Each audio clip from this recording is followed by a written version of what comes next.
हमार भोजपुरी में खेसारी लाल यादव के जौन फिल्म आइल बा रंग दे बसंती वो लेके बहुत ही सवाल उठता। और कौन सवाल उठता है वीडियो में शुरू से लेके अंत तक बन रहा जाए। वीडियो में हम कुछ तार लोग ऐसा ऐसा बात बतावे बनी जो सोच के तू लोग कल्पना भी ना कर सकेला हमार भाई। हाँ भाई ये बात हमार सही बा।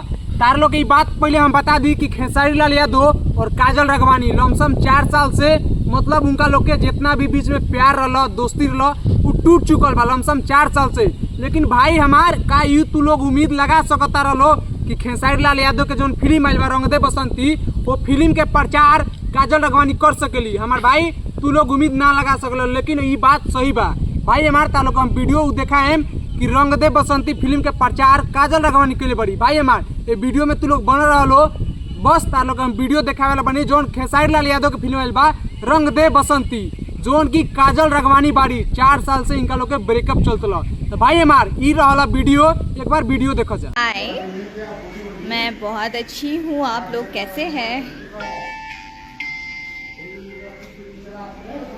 बहुत ही बेहतरीन फिल्म बनी है और बहुत अच्छी फिल्म बनी है और बहुत अच्छा लगा और बहुत अच्छी फिल्म बनी है। हमने बहुत एंजॉय किया। लिटरली उसका मेकिंग कभी आएगा तो आप सबके साथ शेयर किया जाएगा। हाल बहुत अच्छा है और बहुत अच्छा कर रहे हैं वो और बस हमारी पूरी इंडस्ट्री उनके साथ है, बहुत आगे बढ़े और वाकई में बहुत अच्छा लग रहा है उनको देख के।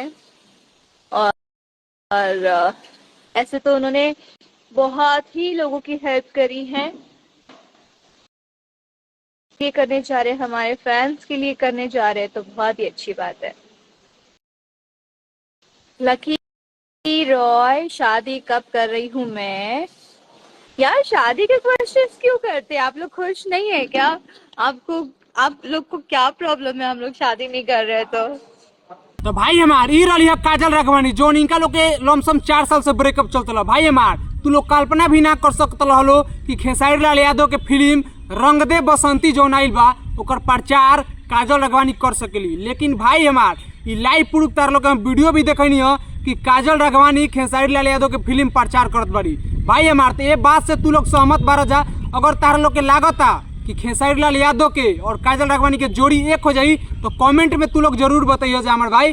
काज के अब इनका लोग के बहुत ही ब्लास्ट मूवी भी आवेली बा साथ में जो कि 4 साल के दूरी रहा ब्रेकअप रहा इनका लोग के जो भी बीच में प्यार रहा वो टूटल रहा वो अब एक हो चुकल बा। भाई हमार खेसारी लाल यादव के आ काजल राघवानी के फिल्म बहुत ही ब्लास्ट आवता मूवी हमारे भाई कि जो की भोजपुरी में नंबर 1 पर ट्रेंड करी। तू लोग कल्पना भी ना कर सकेला जैसे अभी कल्पना ना कर सकला। तो भाई हमार अगर ये वीडियो से तू लोग कितना सहमत बारा जा कमेंट में जरूर बताइए जा। और खेसारी लाल यादव आ काजल राघवानी के मिलावे के चाहता वो चैनल सब्सक्राइब कर ली। ठीक बा भाई। तो बस वीडियो के जी करम खत्म।